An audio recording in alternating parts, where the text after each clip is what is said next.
गौरी शंकर महादेव की जय हो। जगत जननी माँ पार्वती की जय हो।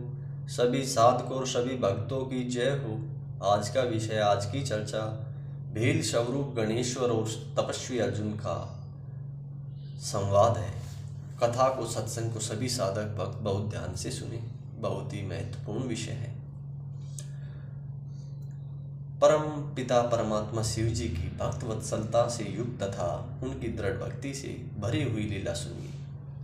उसके बाद उन शिव जी ने अपना बाण लाने के लिए शीघ्र ही अपने सेवक को वहां भेजा और उसी समय अर्जुन भी अपना बाण लेने के लिए वहां पहुंचे। एक ही समय शिव का गण अर्जुन बाण लेने हेतु वहां उपस्थित हुए। तब अर्जुन ने उसे धमकाकर अपना बाण ले लिया। तब शिव जी का वो गण उनसे कहने लगा, हे मुनि सतम, यह बाण मेरा है, आप इसे क्यों ले रहे हैं? आप इसे छोड़ दीजिए। हे मुनि श्रेष्ठ, भील राज के उस गण द्वारा इस प्रकार कहे जाने पर अर्जुन ने शिव जी का स्मरण करके उनसे कहा। अर्जुन बोले, हे वंचरे, बिना जाने तुम ऐसा क्यों बोल रहे हो? तुम मूर्ख हो। यह बाण अभी मैंने चलाया है, फिर यह तुम्हारा किस प्रकार हो सकता है? इस बाण के बीच में रेखाओं से चित्रित है तथा इसमें मेरा नाम अंकित है। यह तुम्हारा कैसे हुआ? निश्चय ही तुम्हारा स्वभाव कठिनाइयों से छूटने वाला है।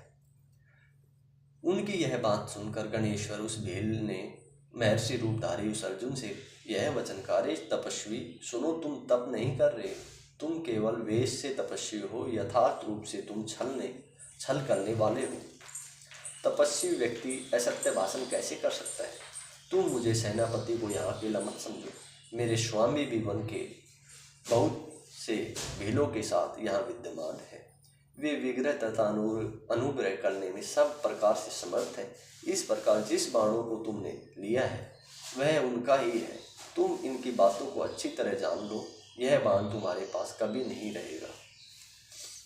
हे तापस, तुम असत्य बोलकर अपनी तपस्या का फल क्यों नष्ट कर रहे हो? क्योंकि चोरी से, छल से, किसी भी व्यथित करने से, अहंकार से तथा सत्य को छोड़ने से व्यक्ति अपनी तपस्या से रहित हो जाता है। यह बात मैंने यथार्थ रूप से जानी है। तब तुम इन्हें तपस्या का फल कैसे मिलेगा? इसलिए यदि तुम बाण का त्याग नहीं करोगे तो कृतघ्न कहे जाओगे, क्योंकि मेरे स्वामी ने निश्चित रूप से तुम्हारी ही रक्षा के लिए यह बाण चलाया था। तुम्हारे ही शत्रु को मारा है। तुमने उनके बाण को रख लिया, अतः तुम अति कृतघ्न हो। तुम्हारी यह तपस्या अशुभ करने वाली है। जब तुम सत्य भाषण नहीं कर रहे तब तुम अपनी इस तप से सिद्धि की अपेक्षा कैसे रख सकते हो? यदि तुम बाणों की आवश्यकता हो तो मरे मेरे स्वामी से मांगो। वे ऐसे बहुत से बाण देने में तुम्हें समर्थ है। वे हमारे राजा है। फिर तुम उनसे कुछ भी मांग लो, वह तुम्हें सब प्रकार से सभी वस्तु देने में सक्षम है। तुम्हें तो उनका उपकार मानना चाहिए। उल्टे उपकार कर रहे हो। तुम्हारा ऐसा व्यवहार उचित प्रतीत नहीं होता। तब उनकी यह बात सुनकर प्रथापुत्र अर्जुन क्रोध करके उन शिवजी का स्मरण करते हुए मर्यादित वाक्य कहने लगे। अर्जुन बोले, हे भील, मैं जो कहता हूँ तुम सुनो। हे वंचरे, जैसी तुम्हारी जाति है वैसे ही तुम हो। मैं उसे अच्छी तरह जानता हूँ। मैं राजा हूँ और तुम चोर हो। दोनों का युद्ध किस प्रकार उचित होगा?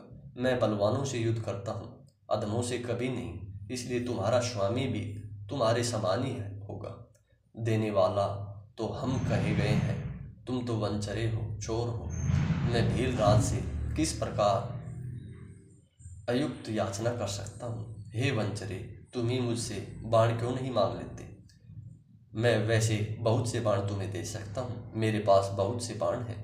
राजा होकर किससे याचना करें अथवा मांगने पर न दे तो कैसा राजा?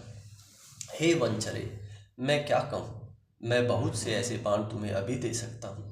तुम्हारा स्वामी यहाँ आए, वहाँ से क्यों बकवास कर रहा है?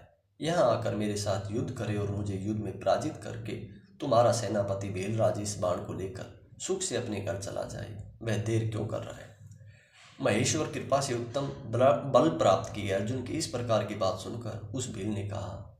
भील बोले, तुम ऋषि नहीं हो, तुम मूर्ख हो। तुम अपनी मृत्यु क्यों चाह रहे हो? बाण मुझे वापस दे दो, सुख पूर्वक रहो, अन्यथा कष्ट प्राप्त करो। शिव की शक्ति से सुशोभित होने वाले भील की बात सुनकर पांडुपुत्र अर्जुन ने शिव जी का स्मरण करते हुए भील से कहा, हे वंचरे, मेरी बातों को भली भांति सुनो। जब तुम्हारा स्वामी यहाँ आएगा तब मैं इसका फल दिखाऊंगा। तुम्हारे साथ युद्ध करना मुझे शोभा नहीं देता। तुम्हारे स्वामी के साथ युद्ध करूंगा, क्योंकि सिंह और गीदड़ का युद्ध उपहासास्पद होता है। अर्जुन के इस प्रकार कहे जाने पर भील वहां गया जहाँ शिव अवतार बेलराज स्थित थे। तदुपरांत उसने अर्जुन का सारा वृत्तांत बेलराज से विस्तार पूर्वक निवेदन किया। कीर्तेश्वर शिव उसका वचन सुनकर अत्यंत हर्षित हुए और बेल रूपधारी सदाशिव अपनी सेना के साथ वहां अर्जुन के पास आए। उस समय पांडुपुत्र अर्जुन भी कृतार्थ सेना को देखकर धनुष बाण लेकर सामने आ गए। इसके बाद कीर्तेश्वर ने पुनः भारतवंशी महात्मा अर्जुन के पास दूत भेजा और उसके मुख से अपना संदेश कहलवाया।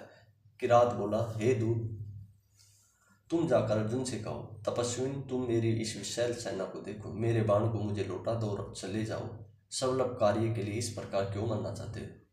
तुम्हारे भाई दुखी होंगे, इससे अधिक तुम्हारी स्त्री दुखी होगी। मुझे तो ऐसा प्रतीत होता है कि तुम्हारे हाथ से आज पृथ्वी चली जाएगी। अर्जुन की रक्षा के लिए, उनकी दृढ़ता परीक्षा के लिए कृतार्थ रूपधारी परमेश्वर शिव ने इस प्रकार कहा। उनके ऐसा कहने पर शंकर के उस दूत ने अर्जुन के पास जाकर सारा वृत्तांत विस्तार पूर्वक निवेदन किया। उसकी बात सुनकर अर्जुन ने पुनः आए हुए उस दूत से कहा, हे दूत, तुम अपने स्वामी से जाकर कहो कि बाण दे दूंगा।